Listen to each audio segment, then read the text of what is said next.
Assalamualaikum warahmatullahi wabarakatuh. Berjumpa lagi di channel kita Edi Prayitno, Menahem Ali Official, Geraha Mu'alaf dan Geraha Mu'alaf TV.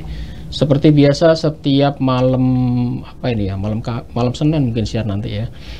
Ini kita akan membahas beberapa hal yang perlu kita bahas. Dan pada malam hari ini di samping saya ditemani oleh Ustadz Ali. Assalamualaikum Ustadz. Waalaikumsalam warahmatullahi wabarakatuh. Juga ada tamu ini, Mas Ali Mutawakil. Assalamualaikum. Waalaikumsalam.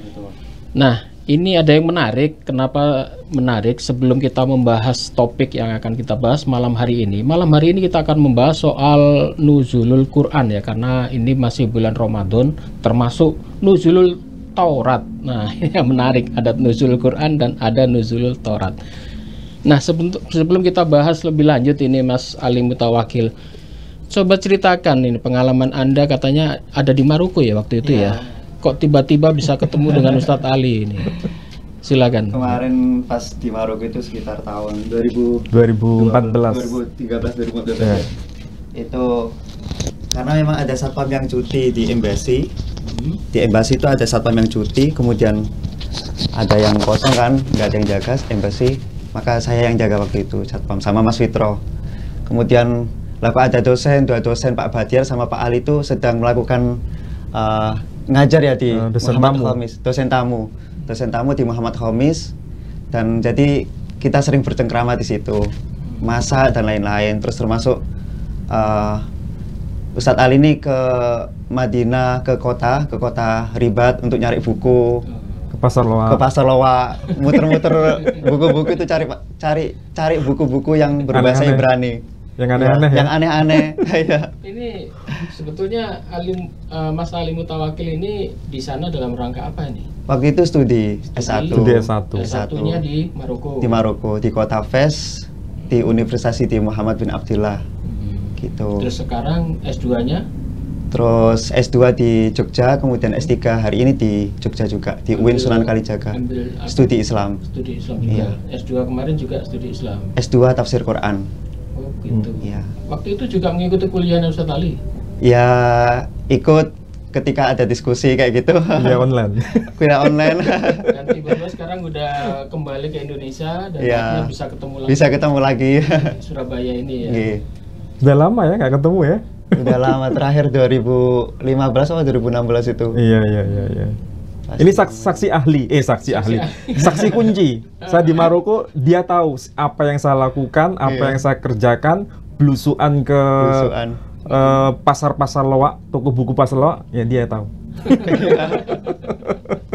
Jadi ada tumpukan-tumpukan kitab banyak gitu. Ini nyari yang aneh.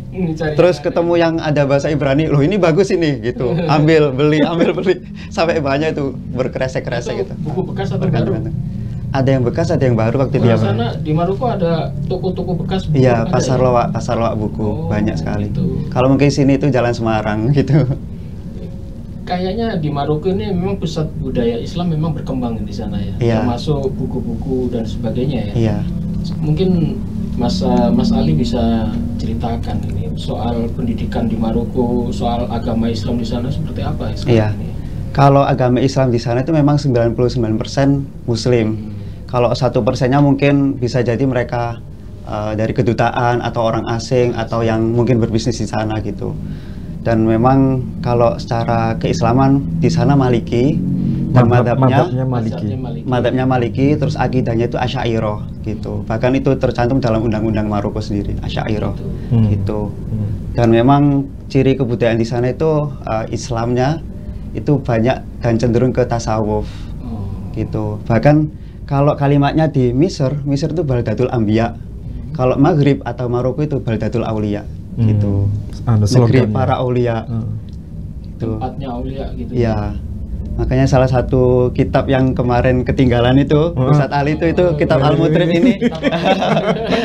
Ini yang ketinggalan ini punyanya Ustadz Ali ini. Al-Mutrib bi Masyaihir Auliya Maghrib.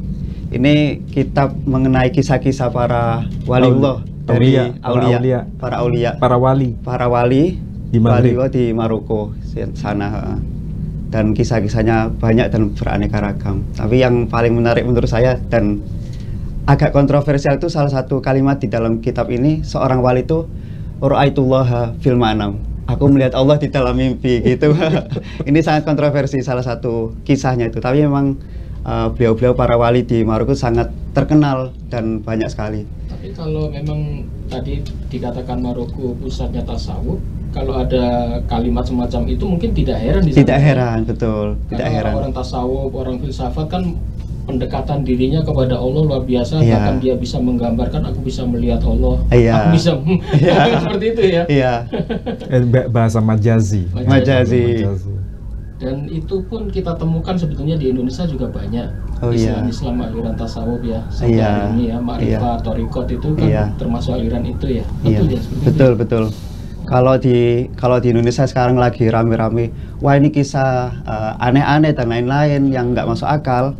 Sebenarnya di kitab-kitab para ulama terdahulu, salah satunya Al-Mutrib, ini kisah-kisah wali itu banyak kisah-kisah yang aneh juga. Terus termasuk juga di Jami' Karomatul Aulia itu banyak kisah-kisah mengenai karomah-karomah para wali itu juga banyak.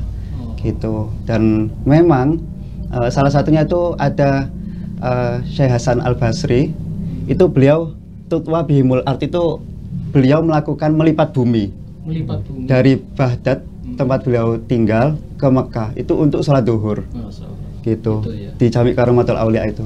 Dan memang hal-hal seperti ini kan di Indonesia sekarang lagi ramai dan orang-orang nggak masuk akal ini. Sebenarnya nggak di Indonesia saja, di Timur Tengah kisah-kisah seperti itu. Maroko ramai juga. Iya, hal-hal seperti itu sudah dikitabkan, dituliskan oleh para ulama terdahulu, kisah-kisah yang aneh. Sebenarnya kisah-kisah seperti itu kalau menurut Mas Ali itu memang kejadian atau enggak sih ya? Nah itu saya nggak tahu karena nggak semasa. Ya Allah alam. Nggak sezaman soalnya. Nggak sezaman ya. Nggak sezaman. Gitu. Baiklah, saudara-saudari sekalian, kita sudah mau masuk ke inti pembahasan. Iya. Selanjutnya Ustadz Ali akan menjelaskan apa itu soal nuzulul Quran dan apa itu nuzulul Taurat tadi yang sudah saya sebutkan. Silakan Ustadz. Baik, Assalamualaikum warahmatullahi wabarakatuh. Saya mengucapkan terima kasih pada malam ini atas kehadiran Mas Ali Mutawakkil. Ini teman dan sahabat karib saya di Maroko waktu itu, tahun 2013 sampai 2014. Jadi liku-liku kehidupan saya di sana, dia tahu mulai A sampai Z-nya. Sampai makan daging onta ya? Iya. Makan daging onta yang masih mentah, sebetulnya sudah dimasak tapi masih mentah, ya sudah dimakan aja. Iya, salah satunya tuh nggak tahu cara ini gimana cara fit call. Saya pengen fit call ke istri. Saya yang bantu buat Skype waktu Zaman itu. itu kan belum ada WA ya? Oh, Iya. belum. Fit call pakai Skype Facebook itu. Ya, malam ini kita akan mencoba untuk membincangkan nuzulul Quran dengan nuzulul Taurah. Ini sesuatu yang asing sebetulnya. Kenapa? Kalau saya sebut nuzulul Quran, semua muslim pasti paham maksudnya. Tapi kalau nuzulul Taurah, tidak semua orang muslim paham mengenai hal ini. Tapi di kalangan tradisi Yahudi, paham apa yang dimaksud dengan nuzulul Taurah.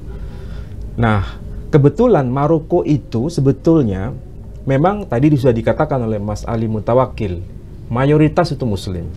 Tapi jangan lupa, hampir bisa dipastikan komunitas terbesar kedua di Timur Tengah, kaum Yahudi, komunitas terbesar itu ada di Maroko. Yang pertama ada di Palestina. Yang kedua ada di Maroko. Tapi kemudian mereka migrasi ke wilayah Israel.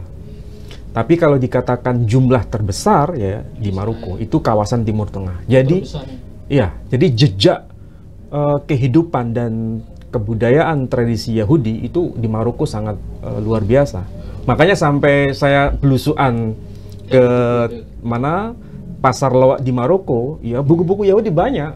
Iya, banyak. Sangat-sangat banyak. Saya borong semua itu. Iya. Karena bagaimanapun itu bukti konkret bagaimana kebudayaan Yahudi itu berasimilasi dengan tradisi Islam. Makanya mereka itu disebut sebagai Yahudi Musta'ribah. Kalau kita kenalnya itu kan Arab Musta'ribah. Nah, sementara kita belum kenal istilah Yahudi Musta'ribah. Yahudi Musta'ribah itu orang Yahudi tapi mereka berkultur Arab, berbahasa Arab dan bercakap-cakap dalam bahasa Arab dan menulis teks dalam bahasa Arab meskipun hurufnya pakai huruf Ibrani. Jadi hurufnya Ibrani, tapi bahasanya bahasa Arab. Kalau kita itu mirip seperti huruf pegon. Jadi bahasanya Jawa, hurufnya Arab. Nah, mereka itu hurufnya Ibrani, tapi bahasanya Arab. Kalau tidak mengerti bahasa Ibrani, kesulitan. Ini bahasa apa? Padahal itu adalah bahasa Arab, tapi huruf Ibrani. Yang disebut dengan istilah al-lughatul arabi al-yahudiyah. Jadi bahasa Arab tapi versi Yahudi. Nah, itu yang dipelajari di sono, di Maroko. Nah, kita tadi mencoba untuk membincangkan apa itu nuzulul Quran. Kalau kita bicara mengenai nuzulul Quran, tidak lepas dari konteks bulan yang suci ini, ya. Dia ada yang disebut adalah bulan Ramadan. Dan paling tidak kalau disebut bulan Ramadan itu sesuatu yang sangat penting. Kita mulai dari Al-Quran dulu ya. Al-Quran ini kebetulan saya bawa versi yang bahasa Ibraninya. Ini kan disebut Hak Quran Beloson Akhir. Maksudnya Al-Quran dalam bahasa terjemahan lain. Ini disebut sebagai Tarhum Me'arawid, terjemahan dari bahasa versi Arabnya. Tapi ini sudah diterjemahkan versi Ibrani. Ada penyebutan istilah Ramadan, tapi yang sudah dibuat versi Ibraninya. Ini teks Ibrani semua. Teks Ibrani itu dari kanan ke kiri, sama seperti bahasa Arab. Jadi kalau kita ngerti bahasa Arab, bahasa Ibrani gampang. Ngerti bahasa Ibrani, bahasa Arab gampang. Iya. Nah, kalau hurufnya agak beda. Ibrani. Beda. Ini kan beda sekali dengan huruf Arab toh. Oh enggak, apa itu seperti alif batanya. Oh iya, kalau bahasa Arab menyebut alif, bahasa Ibrani menyebut alif. Bahasa Arab menyebut ba, bahasa Ibrani menyebut bet. Jadi sebetulnya ada kedekatan kultur. Nah, di dalam Al-Quran ayat 185, surah Al-Baqarah itu kan Allah berkata, Syahrul Ramadan alladzi unzila fihil Quran. Ya kan? Kalau diterjemahkan, di bulan Ramadan itu Allah turunkan Al-Quran. Itulah sebabnya di bulan Ramadan, semua muslim memperingati yang namanya Nuzulul Quran. Di ayat 185 ya. Bentar, 185 surah Al-Baqarah.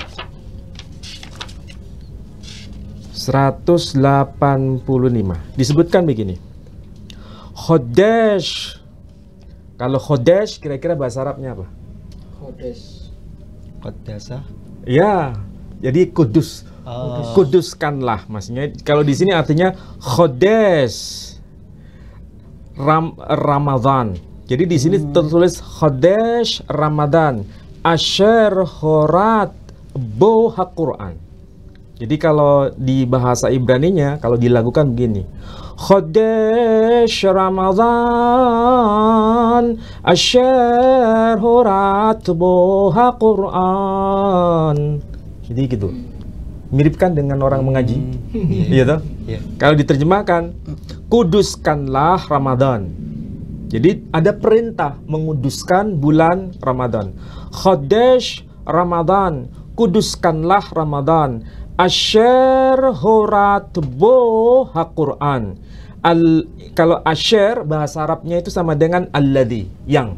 Jadi kemudian di sini ada kelanjutan horat bo Quran, karena diturunkannya kitab yang bernama Al-Quran. Jadi di sini ada lafal khodesh, kuduskanlah. Dan kalau kita bicara mengenai Al-Quran diturunkan di bulan Ramadan itu disucikan karena di bulan itu orang diperintahkan berpuasa. Ternyata kalau kita bandingkan dengan apa yang tertulis dalam kitab ini kan yang disebut Torah, Nevi'im, Weketuvim. Kitab Taurat, kitab para nabi, dan tulisan-tulisan suci. Di kitab ini juga ada istilah pakai khodesh, kuduskanlah. Dan kaitannya juga berpuasa. Nah, coba saya tunjukkan di sini ya. Di dalam kitab Yeremia 36 ayat yang ke-9. Di sini tertulis, wa yahi beshana hahamishit. Maksudnya, dan adapun pada tahun hahamishit, tahun yang kelima. Bahasa Arabnya sama. Khamisah. Bulan yang kelima, tahun yang kelima. Shana bahasa Arabnya juga tahun. Ibrani juga tahun. Wa yahi beshana hahamishit, dan adapun pada tahun yang kelima. Lehoyahim ben Yosiyahu, bagi Yoyahim putra Yosiyahu, melekh Yehuda, raja orang Yahudi, Bechadesh. Nah, sama kan dengan tadi? Chodesh, kuduskanlah Ramadan. Chodesh ha-Ramadan. Di sini dikatakan Bechodesh ha-Tashyi'i, kuduskanlah bulan yang ke-9. Pertanyaannya, kalau Ramadan itu bulan keberapa? Bulan ke-9. Di sini disebutkan Bechodesh ha-Tashyi'i, kuduskanlah bulan ke-9. Kalau dalam Quran tadi Chodesh ha-Ramadan, kuduskanlah bulan Ramadan. Bulan Ramadan urutan bulan ke-9. Di sini disebutkan kuduskanlah bulan ke-9 tanpa disebutkan nama Ramadan. Jadi ada koneksitas kan? Bechodesh ha-Tashyi'i, kuduskanlah bulan ke-9. Kar'o som, serulah mereka untuk som, berpuasa. Lefanai adonai kol ha'am Yerusalem, untuk semua ummah yang tinggal di kota Yerusalem. Ini ada istilah som. Bechodesh, kuduskanlah. Ha-Tashyi'i, bulan ke-9, untuk apa? Som. Di Quran ini kita komparasi, kita bandingkan, juga ada istilah yang sama yang dipakai. Ayat 180, tadi 85 ya, sekarang 83. Ayat 183. 183. Bentar. Surah Al-Baqarah ya.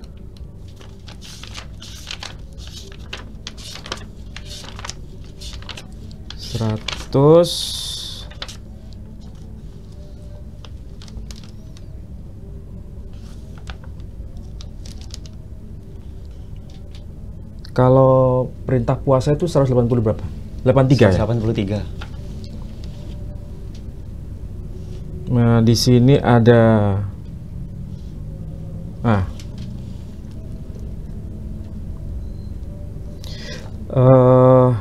ini 183.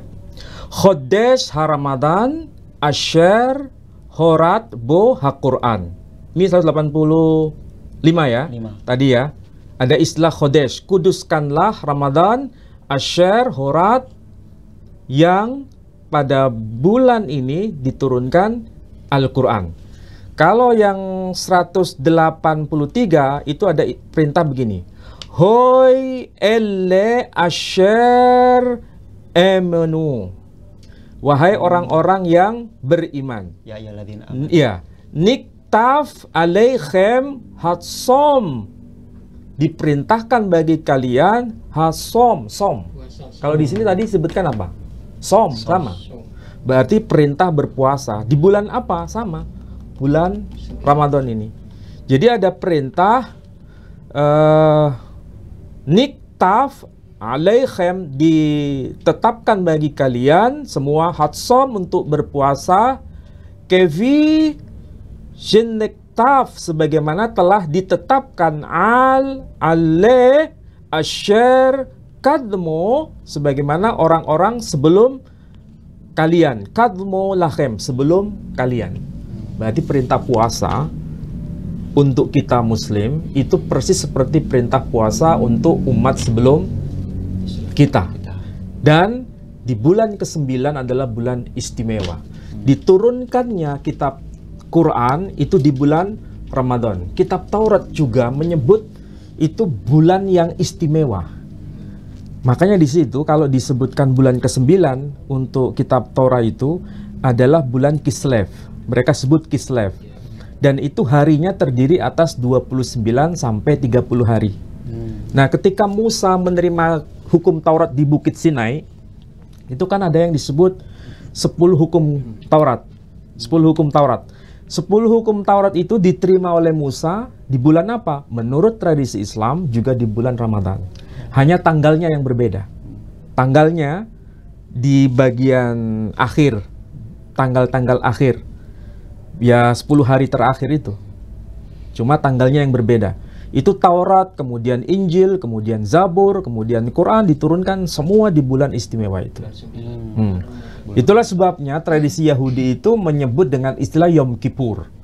Yom Kippur, Yom itu artinya hari. Kippur ini sama dengan kafara. Artinya apa kafara? Penebusan. Itu hari raya di sana ya? Iya, dan itu ada kaitan dengan orang-orang Yahudi melakukan puasa, dan puasa yang mereka lakukan itu ada kaitan dengan bagaimana ketika Taurat itu diturunkan kepada Musa. Waktu itu kan bentuknya semacam bukan gulungan, loh batu. Nah, pertama kan loh batu itu. Loh batu, kemudian ada tulisan Asre Devarot. Asre Devarot itu sama dengan 10 firman Allah, the Ten Commandment. Nah, 10 perintah itu kemudian dibawa kepada bangsa Israel. Ternyata ketika mereka menemui Musa atau ditemui Musa, mereka justru menyembah sapi, patung sapi. Akhirnya oleh Nabi Musa, loh batu itu dibanting, ya, kemudian pecah, akhirnya hilang 10 hukum Taurat itu. Dalam arti, ya, Tuhan perintahkan dia untuk membuat loh batu. Kemudian dibawa ke Bukit Sinai, dan dia harus berpuasa lagi 40 hari. Asalnya cuma 30 hari. Jadi asalnya itu cuma 30 hari, baru kemudian menerima hukum Taurat. Sama seperti kita. Puasa 30 hari, tidak lebih dari itu. Tapi karena bangsa Israel itu agak bandel, maka 30 hari harus disempurnakan. Plus 10 hari, jadilah 40 hari. Yesus juga puasa 40 hari. Iya, jadi asalnya cuma 30 hari, nggak lebih dari itu. Jadi kalau kita bicara mengenai nuzulul Quran, sebetulnya nuzulul Quran itu adalah ayat-ayat Allah yang turun kepada para nabi, baik itu kepada Nabi Musa ataupun kepada Nabi Muhammad SAW di momen yang tepat. Termasuk Nabi Isa ya? Termasuk Nabi Isa itu sendiri. Nabi Isa menerima kitab Injil, menerima firman Allah, dia harus melakukan puasa berhari-hari, 40 hari di bukit mana? Di bukit apa itu? Ada di Palestina. Dan itu melakukannya harus dengan cara berpuasa. Tidak mungkin dengan cara lain, harus dengan cara berpuasa. Nah, kalau kita sebut ada istilah nuzulul Quran, itu kan bahasa yang sangat Islami. Iya. Ya kan? Sementara orang-orang Yahudi tradisi Arab itu menyebut nuzulut Taurah, turunnya kitab Taurat di Bukit Sinai. Nah, Taurat di situ memang Taurat yang dibebankan kepada Nabi Musa. Nah, supaya kita bisa memahami bahwa istilah Taurat itu sebetulnya tidak identik harus 100% dengan Tauratnya Musa, tapi juga bermakna syariah. Nah, itu bisa dibaca di Sifr Al-Khuruj, Siful Al-Khuruj. Kalau di sini itu ini ditandainya. Nah, coba ini yang merah. Yang merah. Sifr Al-Khuruj. Kalau di dalam yang versi Ibrani ya, Pak Edi mungkin bisa cek di kitab Keluaran pasal yang ke 20 seingat saya. Coba Pak Edi cek pasal yang ke-20. Keluaran. Yang Asre Devarot dulu ya. Keluaran pasal? Pasal yang ke-20. 20 ayat. Ayat yang pertama. Lalu Allah mengucapkan segala firman ini. Pasal 20 ayat 1. Sudah, itu aja. Ayat 2. Lalu Allah mengucapkan segala firman ini, Akulah Tuhan Allahmu yang membawa engkau keluar dari tanah Mesir, dari tempat perbudakan. Akulah apa? Akulah Tuhan Allahmu yang membawa engkau keluar dari tanah Mesir, dari tempat perbudakan. Nah, itu kalau versi terjemahan Indonesia ya. Iya. Itu bagian dari apa yang disebut sebagai 10 firman Tuhan. Tapi itu bagian pertama. Masih ada yang 9 lagi. Oh iya, 9. Ya kan? Kalau di dalam versi Ibrani-nya disebutkan begini. Wa yadabber Elohim et kol haddevarim he'el lemor. Ini versi Ibrani-nya. Di sini dikatakan, Anochi Adonai Eloheicha asher hotsiticha me'eretz Mitzrayim. Anochi itu sama dengan ana. Oh. Kalau bahasa Arabnya di situ nanti bisa dibacakan. Kalau Anochi itu bahasa Arab sama dengan ana. Adonai ini kan pakai yod he vav he. Kalau versi Arabnya disebut Allah di situ. Alif lam lam ha. Disebutkan Anochi Adonai Eloheicha. Kalau di situ disebut ilahuka. Kalau tidak salah di situ atau Rabbuka. Anochi Adonai Eloheicha asher hotsitecha me'eretz Mitzrayim. Akulah Allah yang Tuhanmu yang telah mengeluarkan engkau me'eretz Mitzrayim dari me'eretz. Eret itu sama dengan al-ard. Dari tanah Mitzrayim, dari tanah Mesir. Kalau versi Arabnya apa itu? Alladzi akhrajtuka min ardi Misra. Nah, awalnya. Innani anallah ya, kalau nggak salah. Summa kallamahum bi jami'i hadzal kalam qailan anallahu rabbuka alladzi akhrajtuka min ardi Misra. Nah, mirip kan dengan bahasa Arab. Di sini kalau disebutkan Anochi Adonai, maksudnya akulah Allah, yod he vav he, di situ disebut anallah, sama. Anallah. Jadi orang Yahudi itu juga melafalkan dengan kalimat yang serupa dengan yang kita omongkan. Allah biasa mereka sebut Allah. Dan Allah itu sebagai Tuhan yang mengatasi segala sesuatu. Disamakan dengan Yod He Vav He. Cuma kalau Yod He Vav He tidak dilafalkan karena itu terlalu sakral. Sama dengan orang Yahudi, kalau ada tulisan alif lam lam ha itu nggak boleh masuk ke tempat-tempat kotor, mandi gitu. Nggak boleh. Sama, tradisi Islam juga sama. Iya, sama-sama. Tulisan Yod He Vav He dipakai di pakaian, kalau dipakai dibawa masuk ke tempat kotor juga nggak boleh. Dan itulah hukum Taurat itu. Nah, ini turun pada saat di puncak Gunung Sinai. Atau di Bukit Sinai. Jadi sebetulnya Quran juga begitu kan? Kapan Quran turun? Di mana? Di bukit juga. Di bukit, di Gua Hira, sama. Di Gua Hira.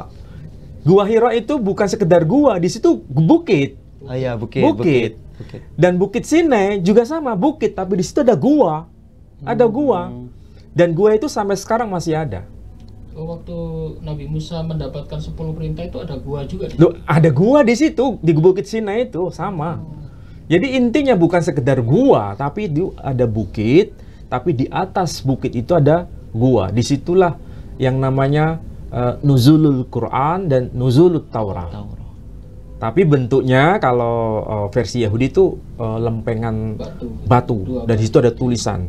Tulisannya Ibrani. Dan yang menulis itu langsung dari Allah. Langsung itu. Jadi nggak tahu bagaimana cara Allah menulisnya ya.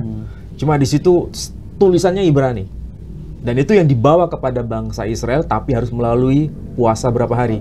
30 hari plus 10 hari. Yang awalnya itu 30 hari, tapi karena mereka itu agak bandel, akhirnya Nabi Musa secara emosional membanting itu loh batu.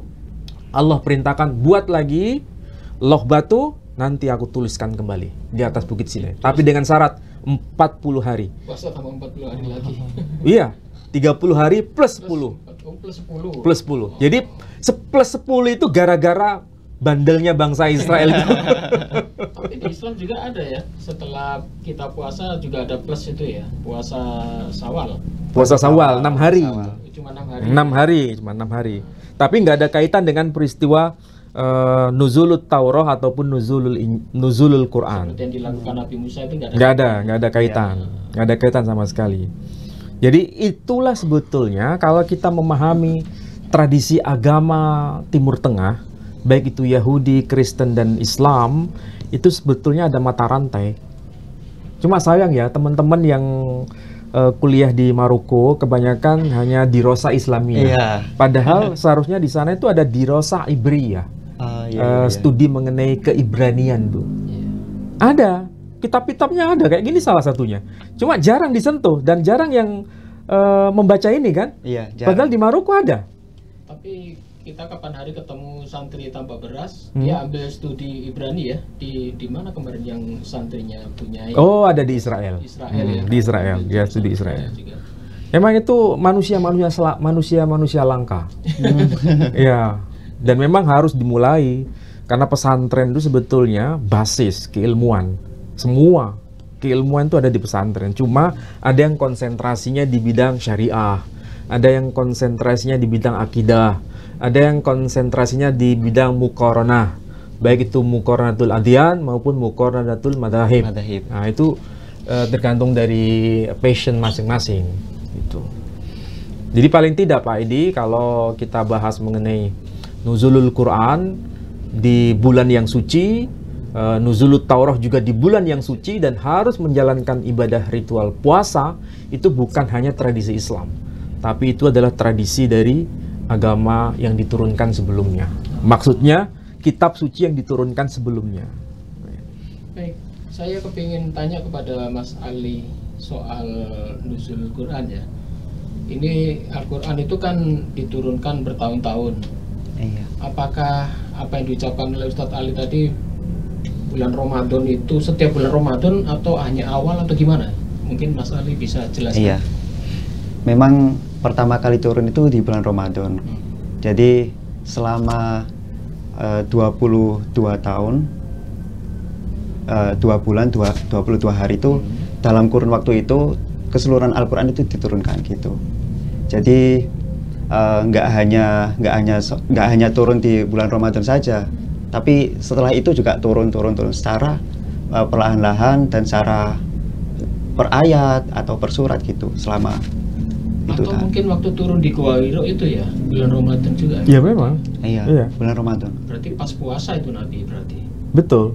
Atau waktu itu syariat puasa sudah dijalankan atau belum Nabi waktu menerima Al-Quran? Belum kayaknya ya. Belum menjadi syariat, belum jadi syariat. Belum diwajibkan ke umat Islam secara keseluruhan. Tetapi yang jelas waktu turunnya Al-Quran itu di bulan 9 atau bulan Ramadan itu ya. Iya. Wah, ya baik. Baiklah saudara-saudaraku sekalian, ini pembahasan yang sangat menarik ya. Ini dua orang pakar ini insya Allah nanti kedepannya masih panjang. Jadi Mas Ali Mutawakil ini juga sekarang sudah memperdalam S3, insya Allah nanti bisa menyebarkan ilmunya ya kepada umat. Jadi supaya umat ini bisa tercerahkan, apalagi beliau ini mendapatkan pendidikan dari Maroko, jadi bisa ditularkan ilmunya. Dan nanti kita kapan-kapan bisa collab lagi, bahas-bahas yang lain. Iya. Saya sebenarnya di sini juga mau berguru ke Ustadz Ali. Kok tiba-tiba diajak untuk podcast bareng. Baiklah saudara-saudara sekalian, pada bulan Ramadan ini Yayasan Pembina Mu'alaf At-Tauhid mempunyai beberapa program ya, termasuk menyantuni beberapa para mu'alaf, kemudian juga membantu ya para fakir miskin dan sebagainya. Bahkan beberapa tadi kita juga ada pembagian sarung ya kepada beberapa anggota, dan juga nanti sarung ini akan kita bagi-bagikan juga ke takmir-takmir masjid di sekitar di Surabaya. Dan untuk Anda yang ingin mendukung kami, silakan Anda bisa kirim rekening ke Bank Syariah Indonesia di nomor yang sudah tertera ini ya, supaya Anda bisa langsung kirim kepada kami, dan insya Allah semua sumbangan Anda akan kami manfaatkan dengan sebaik-baiknya. Dan untuk saudara-saudaraku sekalian yang sudah mendukung perjuangan dan program kami ini, saya doakan semoga rezekinya dilipat gandakan oleh Allah.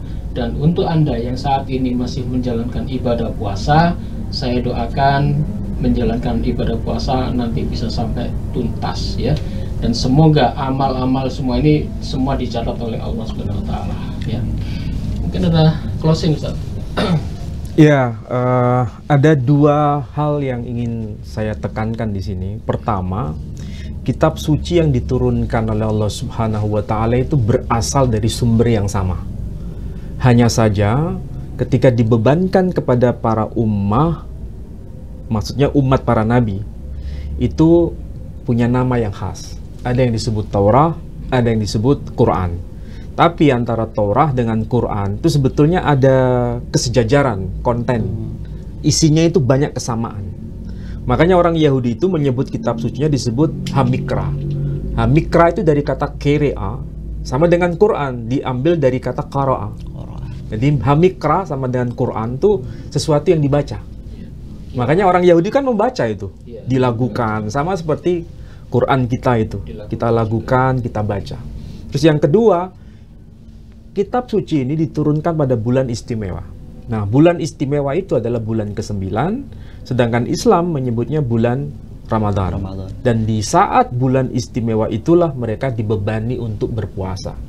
Puasanya antara 29 sampai 30 hari. Nah, itulah sebetulnya yang harus kita jadikan acuan untuk kebersamaan sebenarnya. Ya, mungkin Mas Ali silakan sebagai penutup. Udah cukup sepertinya. Ya, udah cukup. Baiklah, saudara-saudara sekalian, demikian perjumpaan kita kali ini ya di bulan puasa ini. Ustadz Ali juga kelihatan juga capek karena masih puasa, dan besok kita bisa berjumpa lagi ini karena minggu-minggu terakhir ya menjelang Lebaran. Semoga kawan-kawan yang saat ini sudah siap-siap mudik, hati-hati di jalan, selamat sampai tujuan, tidak ada kecelakaan di jalan ya. Demikian perjumpaan pada malam hari ini, semoga ada manfaatnya dan kami mohon maaf jika ada salah kata. Wabillahi taufiq wal hidayah. Wassalamualaikum warahmatullahi wabarakatuh. Waalaikumsalam warahmatullahi wabarakatuh.